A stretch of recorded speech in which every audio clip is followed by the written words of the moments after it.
I've been sharing. I try not to overshare, overblast these things. I'm kind of like self-conscious about that, but I like to, it's like, me too. Put a new episode of this thing out. I'm going to drop it on the Bright Eyes subreddit, and then I go on and I'll engage with people there. And I hope I get 10 likes and 6 views out of it. I'll call that a success and move on to the next one.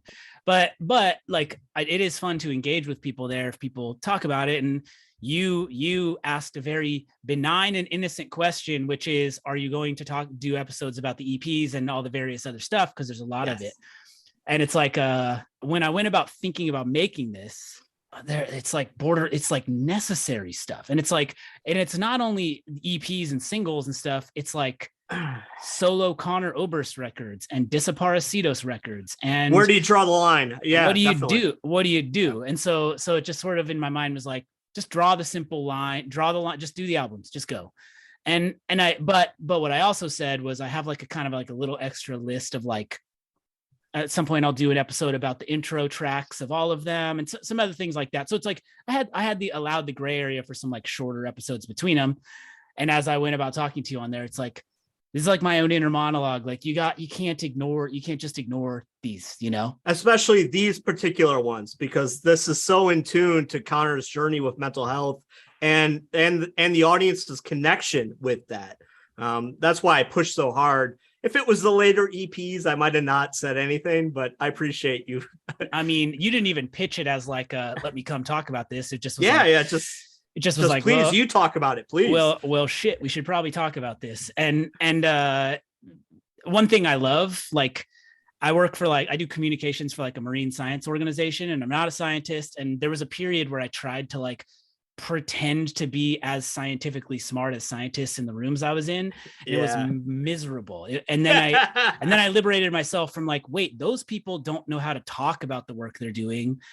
I'll be the person who helps them talk about it. And then I don't need to pretend this. And so I don't know, which leads me into like that point you're making. This is there's the mental health period at this like really young age. And then tell me a little bit about, you talked about like, this was part of the culture of what Saddle Creek Records and those bands were doing. It's kind of an interesting period, because what you're going to see, you know, we have 5 songs we picked. You know, I think the title you're going to go with is the Every Day and Every Night EP. That's going to be the main draw for folks. But I actually think a lot of the audience clicking on this might discover the other 2 songs we're going to talk about, which is kind of, these songs only exist on these kind of split EPs. And one of them is super rare. The Joy of Forgetting, Joy of Acceptance, that only came out on the In Sound Tour series, which is like, it came out on Saddle Creek, but they had a parent label. The parent label paid for these 1,000 copies only. 500 went to the band, 500 went on their website, and that's how they treated all of these. And I think, especially in that early era for Saddle Creek, they're kind of going, we have no exposure. We could barely sell enough t-shirts to fund this tour. What else can we sell at the merch tables? Well, I got these 4 songs. Well, let's put these 4 songs on a label. Hey, we don't have any money to put out another EP. All right, well, In Sound Tour is going to pay for it, right? And then they attach it to other bands in Saddle Creek, which is kind of that whole thing of, we're not just Bright Eyes. We're not just Cursive. Right. We're not just the mainstay. We are Saddle Creek. We are a family, and we are doing things together to lift each other up, which builds into, you know, I think the Bright Eyes ethos later with Lifted, talking about how his friends are pulling him out of darkness. Conor saw himself as also pulling them out of darkness in a sense. And I think they all saw it together financially and as a label. Because this is all born out of the Discord ethos with DC hardcore. You know, Fugazi might be the tip of the spear, but Fugazi isn't going anywhere without the other bands they're championing. That Tim Kasher conversation was like sort of dreamlike, because to talk to a person in that, and you're like, there's a real human impulse toward jealousy and stuff like that can exist, you know. And this was just seemed so purely like, let's go, boy, let's do it. The way I see them too, that was his little brother. It's easy to dismiss it, but during this time, the time period we're talking about, they had no one knocking on their door to put them on TV. No one shooting a video for them. They really had to lift themselves up, and that's what this is all about. And that's why these two EPs, that's why I think Conor put such strong songs on these two EPs, is to lift up the other bands, but also sell the audience on the fact that it's not just albums that you need to be buying. It's true. There are songs on Fevers and Mirrors and Lifted that are like, that one sounds like the EP song, not a Perfect Sonnet or whatever. Like, yeah, so right. You're right. These are strong songs, and they're well recorded. They're not just like busted demos or anything. But all right, so let's start with Every Day and Every Night EP. The three we're going to talk about on that. This is 3 of the 5 are from this EP. A Line Allows Progress, which opens it, A Perfect Sonnet, and Neely O'Hara. Sitting round, no work today.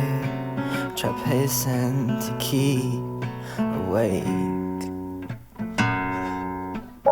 Laying round, no school today. Just drink until the clock is circled all the way. Last Bright Eyes release that doesn't start with the freak out to shake off the casual audience, right? It's a real song, like a real song that a casual listener would go, oh yeah, I can listen to this. By the way, I love the Bright Eyes freakouts. So do I. The other interesting part is it's a true duet. A lot of times Bright Eyes has guest singers come on, but in this case, he's trading off verses with another singer. It's Joe Knapp, who is the lead singer of Sun Ambulance. Yep. That's the band that's on the EPs that we're talking about that split it. But he was also the drummer on this EP. I love that Conor brought him in because it's such a personal song.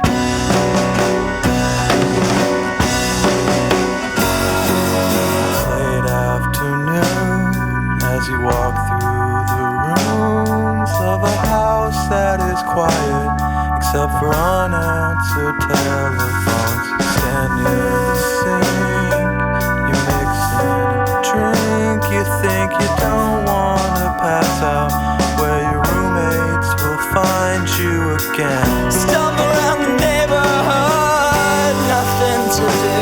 You're always looking for something to sniff, smoke, or swallow. Calling over next door, see what they got. Yeah, you'll settle for anything that'll make your brain slow down or stop. This circle of thoughts you chase before they catch back up with you. There's something really affecting when you're hearing something sort of personal and confessional, but two people trading. It's like, ooh, you like let someone else in the room. If I had a complaint about this, the series we're about to do, these 5 songs, it's very one note. It's very much about dealing with depression, dealing with drug abuse, and crawling out of it. And the whole EP kind of stays in that spot. The only glimmer outside of it is A Perfect Sonnet, which kind of gives a, not an excuse, but a reason for the depression, which is where he talks about his heartbreak and how he's dealing with that. But the other songs, and including this one, it's very tied into that. I'm struggling with depression. I'm also struggling with drug abuse, and I'm stuck in this cycle. What Conor talks about in Sunrise Sunset is that kind of manic depression. Drug abuse fuels those kind of highs and lows as well. And I think the title of this song really captures that. A line is progress, a circle is not, right? Yeah. The circle is the cycle. It's that cycle of getting high to get high, but then when it bottoms out, when the drugs leave your system, you're at the lowest you've ever had. And the song starts with him not even being able to get out of bed. But thank God there's no work today, there's no school today, and he can get through that. But I like that ethos of like, yeah, it's really personal to that moment, but he's got a friend here to sing about it with him. I love that. And as you talk, like we talk about, like there is this like sort of more jubilant feeling on Lifted and all these people together, but you get that final like personal verse on Let's Not Shit Ourselves that you kind of in the moment you're like, this guy's young as hell, what's he talking about? And it's kind of like the answer to that question is these these EPs, it seems like yes, that's the time he's talking about. I think a lot of us are kind of used to like a 2-year cycle between albums, but you have to really consider the fact that how much this early period for Conor, it's very condensed. I mean, he wrote the songs for Lifted just a couple years after these songs, and that's all in this time frame that a lot of us, and we're talking 18 to 21, a lot of us went through a lot of changes very quickly. And he was able to, because he already grew as a songwriter to like an A-list songwriter so young, he was able to capture that churn, young churn at such a high level that it resonates even with me now that I'm older, because I'm just so blown away that he was able to capture that and articulate it so well. It's amazing. That's true. We're all feeling extra at that time. And I think your sister, let's transition to Perfect Sonnet seamlessly the way they kind of do on that EP. Yes. And it's really funny. You like played, you have this YouTube video where you're talking to your sister about that song, Younger Sister. Yes. And it's so often she goes back to like, to be feeling and processing and moving through that period of her life with the ability to take it and do this with it. It's just, it's impressive and amazing. And actually, like the first season of this podcast was about Jackson Browne. And the night that the night that I decided to make that podcast was me on his Wikipedia page, as one does, like after some drinks, and like realizing like, oh, his first 5 albums are not scattered through the 70s. It's 72, 73, 74. These are 3 of the best albums I've ever heard in my life. Yeah. There's 28, 30 songs on this. How do you do that? How do you do it? And it's a similar young person just able to get that down in a way that's confessional and creative and not corny. And lately I've been wishing I had one desire, something that would make me never want another, something that would make it so that nothing mattered, all would be clear then. But I guess I'll have to settle for a few brief moments and watch it all dissolve into a single second, and try to write it down into a perfect sonnet, or one foolish line. I think with the young mindset, there's a little bit of lack of self-awareness, self-editing, which I think you've commented on previous episodes. I think that fuels it too. That's what helps make some artists more distinct. Yeah, I like what you said about on my channel. We did a tribute to A Perfect Sonnet. I introduced my sister, who's 12 years younger than me, introduced her to Bright Eyes when she was in 5th grade. And she loved it. I mean, it was one of the first bands she really grappled onto, and it's become her favorite band. And it makes me so damn happy. Cool. But it is interesting to go back and listen to that song for both of us, because we're both older, and both of us can recognize that song's a 20 out of 10. It's an iconic explosion of emotion.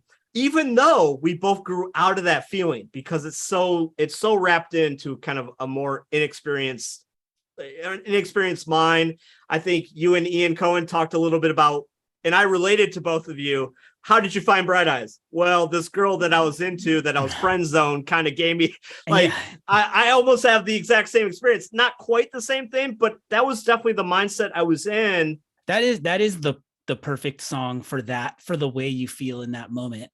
Because like I was at the same time, like Ian and I talked about Dashboard Confessional, and talked about like there was this band Something Corporate that had this like 9-minute piano song called Constantine. Yeah, I know that song. Yeah, I listened to it. I liked it. I felt it. If I listen to that, it is absolutely embarrassing to me now. Really cringy. Absolutely. And I felt that way about that. I mean, I don't want to unnecessarily burn some random drive-through records band on this. There's no need to do that. But like, what was cool about this is like, okay, I don't feel the way I feel about A Perfect Sonnet necessarily in that moment, but that never aged away in that way. Like the song never receded away. And I think that partly is because like, that's partly because of what Fevers and Mirrors is, and partly of what Lifted would be, and then what would happen. It didn't just sit and circle around in that little spot. It went so many different places from there, and I think that plays a role. That period of Saddle Creek is so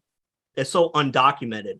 So I took the crappiest footage of young Conor, because that's, to me, that's young Conor. You have to see it in that context.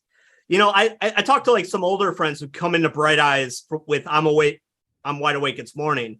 They don't get Perfect Sonnet. They just don't get it. But I'm like, you have to see it in the context.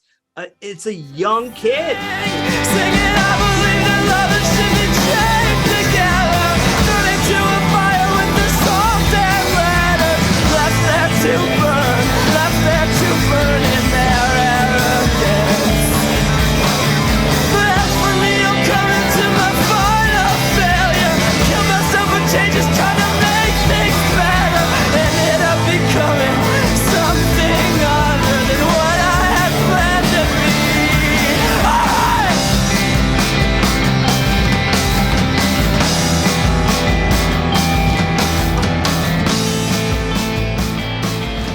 So many of these other songs we're going to talk about today, they're tied to drug abuse, depression. These are things that people struggle with in their whole life. A Perfect Sonnet is kind of something a lot of people, get past.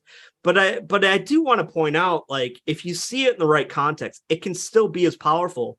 I'm now 40 years old. It still gives me chills if I let it, I'm gonna link to the YouTube video we're talking about in the description for this. So if you want some more Perfect Sonnet in your life, you should go there.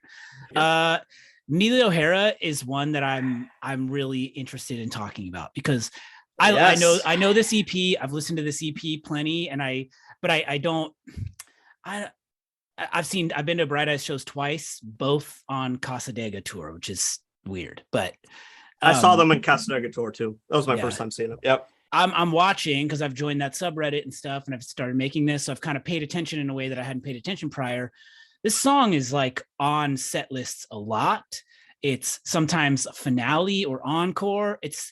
This song matters a lot to people. Yes. I don't know. I want to get at why that is. And I like the song a lot, but it doesn't jump off to me as something that would be that. Don't know how to describe that.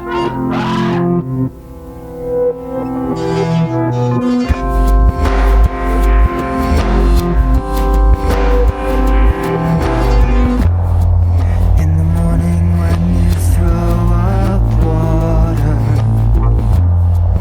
and your skin it turns a pale yellow. Well, every day you lose more color. Do you think that someone paints your mirror?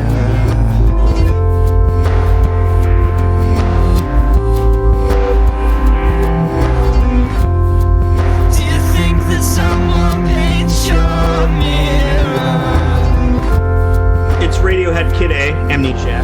For us Bright Eyes fans that think Digital Ash is one of the best things that group has ever put out, this song's a big deal, because you can't get the Digital Ash greatness that often in the Bright Eyes canon. And this is one of those early songs that captures the earlier angst in that mode.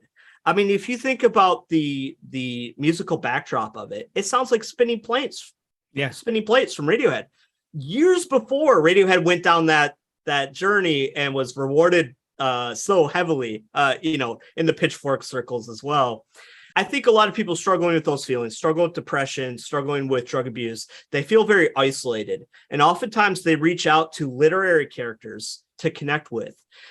Conor does that here. It's something that Tim Kasher does in his later Cursive records, bringing in a literary figure to kind of represent and connect to a wider audience, and something that everyone kind of connects to. I think there's a huge audience out there that loves Valley of the Dolls, loves that character, and Conor connecting that character's journey or descent, I should say, and kind of spelling out this is what's going to happen to him. Like Neely O'Hara,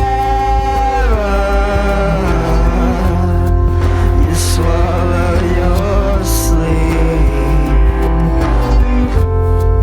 and you wake up in the morning to find out you are not who you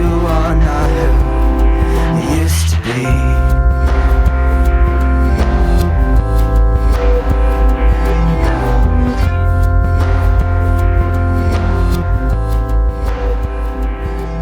But for me, what really connects it is the musical backdrop.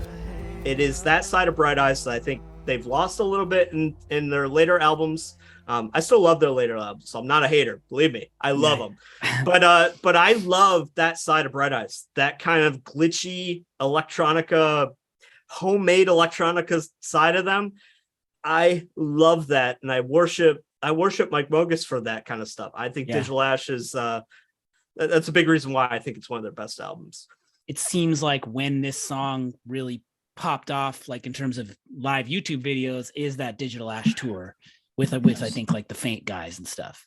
Absolutely. So, all right. So now we're going to the obscure one you mentioned earlier, In Sound Tour Support number 12, which sounds like about the most fake thing in the world. Yeah, it does, doesn't it? And the song on that we're talking about is Joy in Forgetting, Joy in Acceptance. There's a cat in the window of the house of my lover. Well, she sleeps there alone now, or perhaps with another. Oh, I try not to think about that. I try not to think at all. I get cocaine from my girl I met, and my brother buys me alcohol, and I stay up all night walking through these houses I have grown to hate, and my parents ask if I'm alright. I say I've just been staying up too late. I need to sleep. He really was at that point where he was going to end himself. And I know that he talks about that a lot with other songs, but I think here he sonically grasps that despair, the ugliness of it. And then when it drifts into the prettier side, the piano ballad, and him telling his mother how he feels and how he wants to end himself. And I know a lot of people like accuse Conor of like putting it on with the emotional singing. I would dare anyone to tell me that he doesn't sound authentic on that song. His voice is quavering to the point of it sounds like he really is crying. To me, I listen to a lot of bands that write a lot to speak to this thing. Going from rock bottom, trying to find some light and growing out of it. And I love those bands for it. The Pumpkins are one for me. But here, I don't know if I've ever heard a song that perfectly captures that rock bottom. And the fact that someone who has lived on wrote that song and put it out there makes it even that more powerful, because he's showing folks that you can get past it. So like, you know, I don't know how deep you want me to get with like my personal side about this, but suicide is something that's haunted my family my whole life. I've had four suicides in my personal family. Going back to when I was 5 to, you know, years apart, but you know, about 4 years ago, I had the latest one. And so it's something that's always been there in my life. And any band that talks about that thing, I've always been drawn to. And I love that Conor, I don't know of any other song that captures what that could feel like in that final day better than this song. And the fact that Conor is still here today makes it that's so amazing. You can experience expression of that type of dire moment without the personal experience you have or the Elliott Smith of it all type. Exactly. Type thing, right? Or listening to Joy Division, the last song that Ian wrote. I mean, those are great, powerful songs, but it's not powerful in this way because you are connecting with them at that bottom level, but you are listening to an artist who got past it. So it becomes that much more powerful to me. Something you talk about the lines about his mom. There's a recurring thing, and everything from the way he writes about sadness and aspiring toward joy and disappointment and everything. And you hear about you hear mention of his family or this almost apologetic or references to his brothers and his mom and his dad that are kind of really affecting. Really feels authentically confessional. Like, I don't feel it's not good how I feel right now, and I am sorry I'm feeling that way because of how that then makes you feel.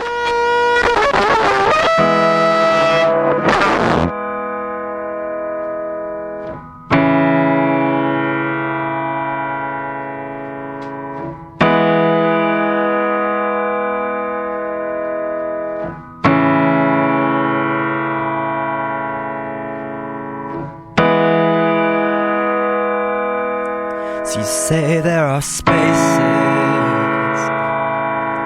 open and wide. Believe me, there's days longer than nights, and you will be happy the minute you try,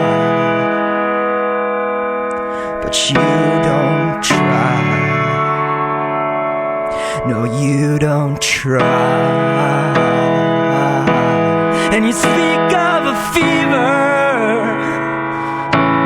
that burns you inside, as you explain to your mother how you wanted to die.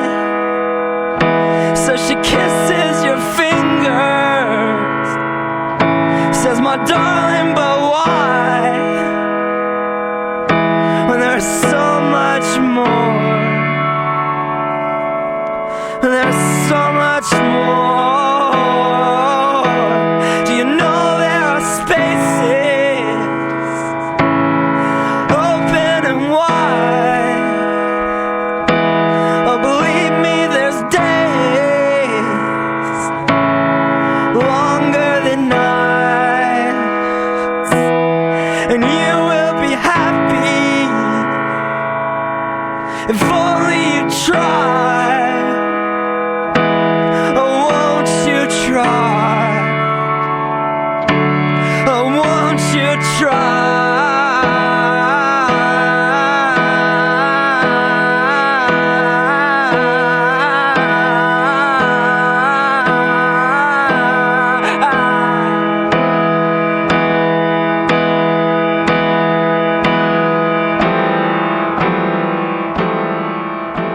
And even his most recent album, Down in the Weeds, he mixes in a lot of sound clips of him having a conversation. That's his mom he's talking cool. to sometimes. They're on mushrooms, according to Conor, having a weird conversation. But it's clear that they're a big part of his life, and I connect with that because despite all the darkness in my life and all of the hard times I expressed, my mom provided such a light of hope in my life, and it was a spark that allowed me to lift other friends who were dealing with darker problems out of darkness. So I connect that. I appreciate you sharing this song and that the kind of storylines out of the tours that are happening now a few weeks ago and stuff like that. I don't want to, like I said, I don't want to like interpret or assume anything, because it's like immediately these shows are going great again. But I know that as a person making this podcast, I had my brief moment of like, is this feels like a thing I want to be sensitive to, you know? I think it's fair to say this. I mean, look at the album. Forget about the tour for a second. Just look at the album that Bright Eyes just put out. Conor's talking about death in so often and sincerely. It connects very deeply to this period of his life.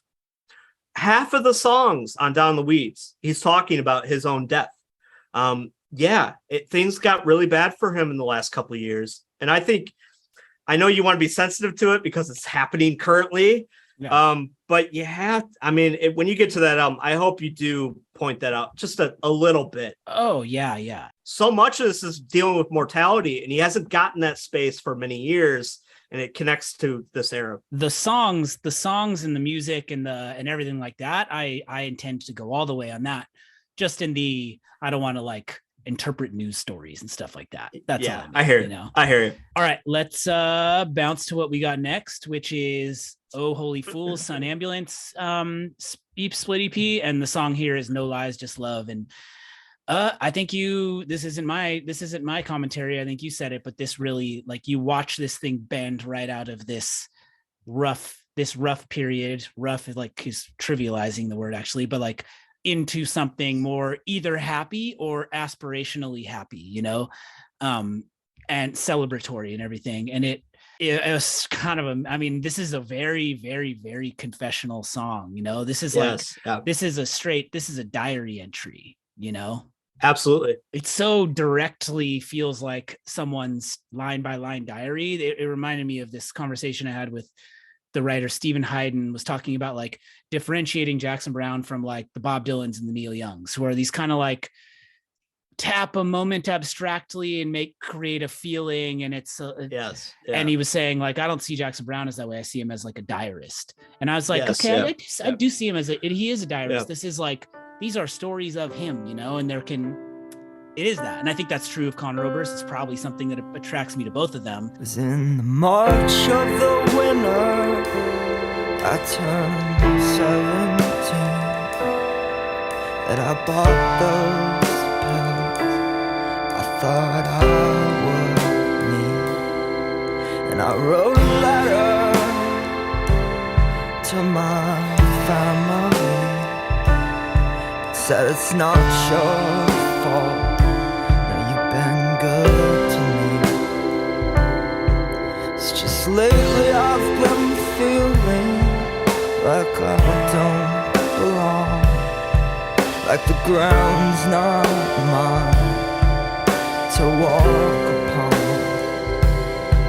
And I've heard that music echo through the house where my grandmother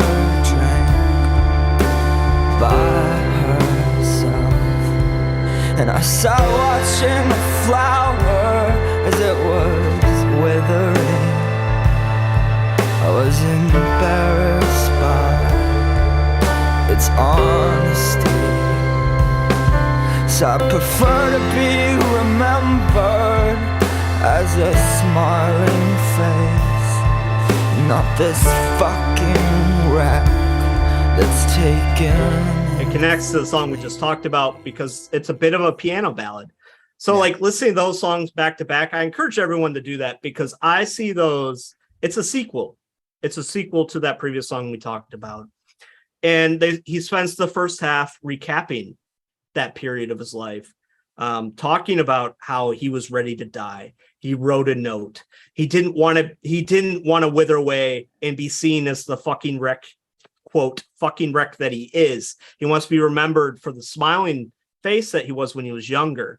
And then he's telling his brother that he's going to end it, which his brother's name's Justin. So I don't know if that makes an impact on you. It made a big impact on me because I was a fan of Conor for a long time before I heard this song. I had no idea he had a brother named Justin. So hearing my name in the song, it hit really hard. If you all haven't connected these dots, this is a couple of Justins talking. Yeah. I'm Justin. That's Justin. But I've been there and I've had these conversations with people over the years,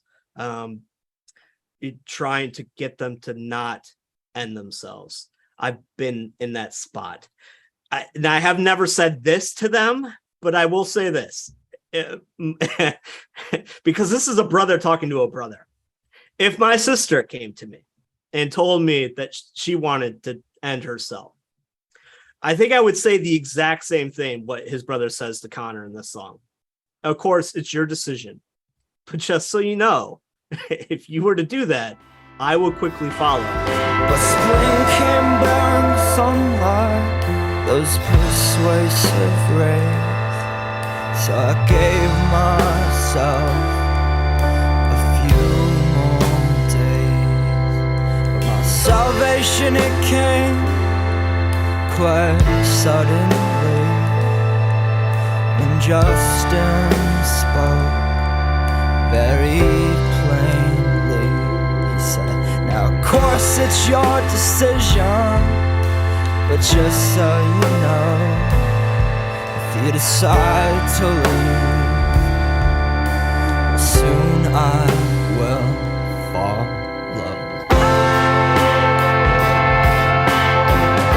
And man, that's heavy stuff because that's really heavy. Yeah, it's really heavy. It's like for me, I've always been the strength, right? I've never had suicidal thoughts, but like I couldn't imagine if my sister did that. That might be a whole different ballgame for me. So it's super heavy, right? But then he switches from that super heavy, depressing thing, and he does it for a child who's not even born yet. And I love this side of Conor too. I mean, he talks about it at the last song on Fever and Mirrors. What's that song called? A song to pass the time. A song to pass the time. And he sings about kids who speak Spanish. And I love them. Why do I love them?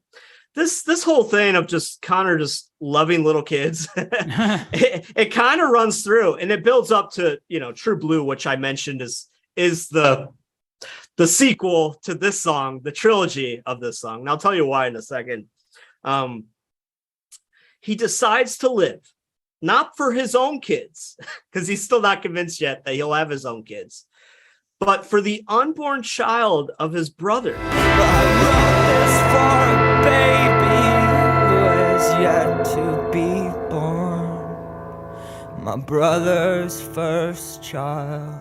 I hope that womb's not too warm, 'cause it's cold out here, and it will be quite a shock to breathe this air, to discover loss. So I'd like to make some changes before you arrive, so when your new eyes meet mine, they won't see no lies. Just love, just love. I will be pure. No, I will be pure. Like snow, like gold, like snow, like gold. How your parents feel about the way you're feeling, how your brother feels about how you're feeling, how the unborn baby of your brother is going to feel about like, it's very how do you put it, like you could see this as like someone being very dramatic and making public their problems or whatever. That perspective of like thinking about the people around you and the baby that's not born yet, that's a processing that is very selfless. That's very, for someone who's accused of being narcissistic, that is a very selfless message to put out there. And I love Mike Mogus put in a little bit of the electronica on the second half and how it kind of builds up. And I love that Conor's singing with such emotion, but it's not pain. It's a little pain, but it's kind of more triumphant when he's singing like snow, like gold. That's powerful. It's as powerful as any, like, especially Pumpkins Tonight. Believe in me as I believe in you. It's so epic and grand, and it brings the listener in a positive way.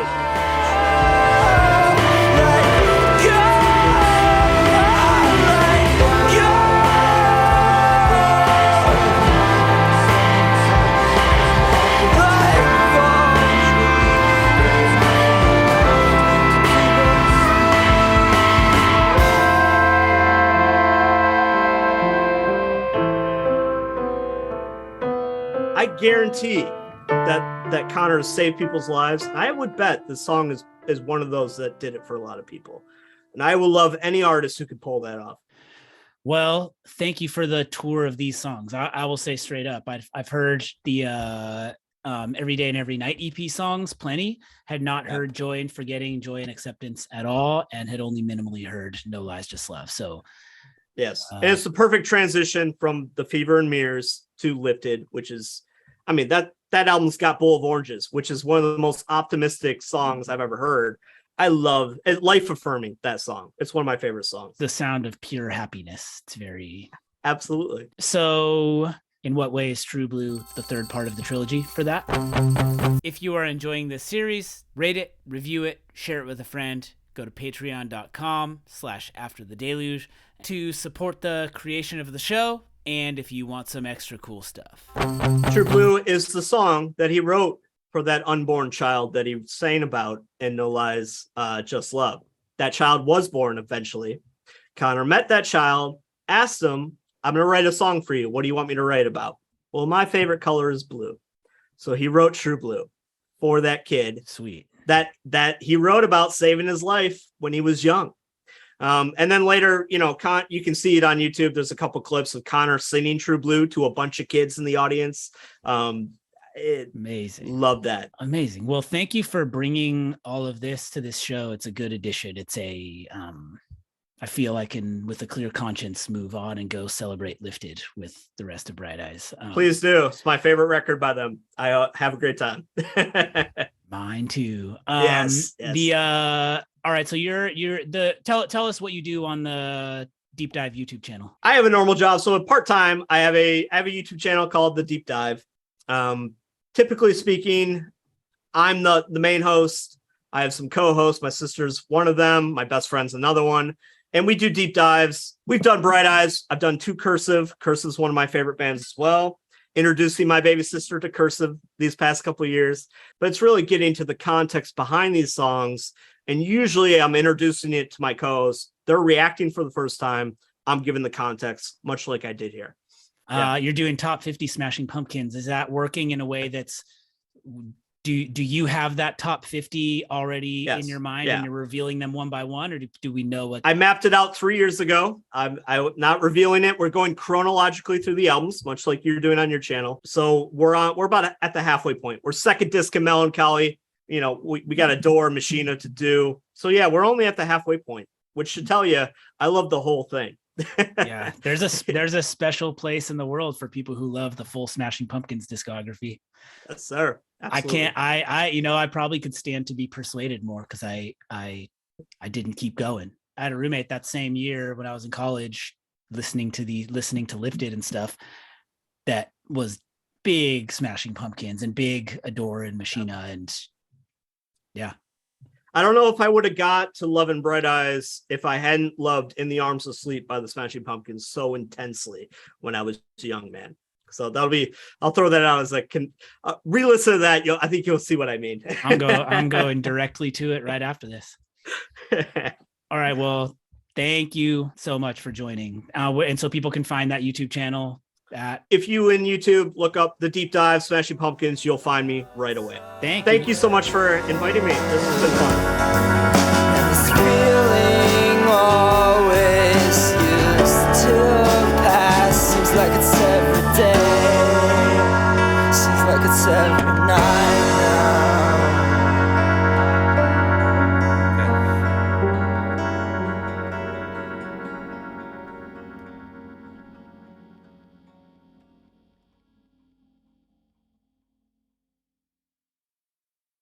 In this episode, my guest and I talk about 5 non-album Bright Eyes songs that came out prior to the release of Lifted. One of these songs is one that I heard for the first time just a few days ago, and it's a heavy one. Those songs are A Line Allows Progress, A Circle Does Not, A Perfect Sonnet, Neely O'Hara, Joy in Forgetting, Joy in Acceptance, and No Lies, Just Love. If you'd like to support the show, you can go to patreon.com/afterthedeluge, and the full episode is live there right now. Let's be honest, most of the full episodes are going to find their way into this feed as well, but they'll all be on that Patreon feed, and they'll all be on that Patreon feed first, and it's a way to support the creation of this thing, and I appreciate it. You can find a link to that in the show description.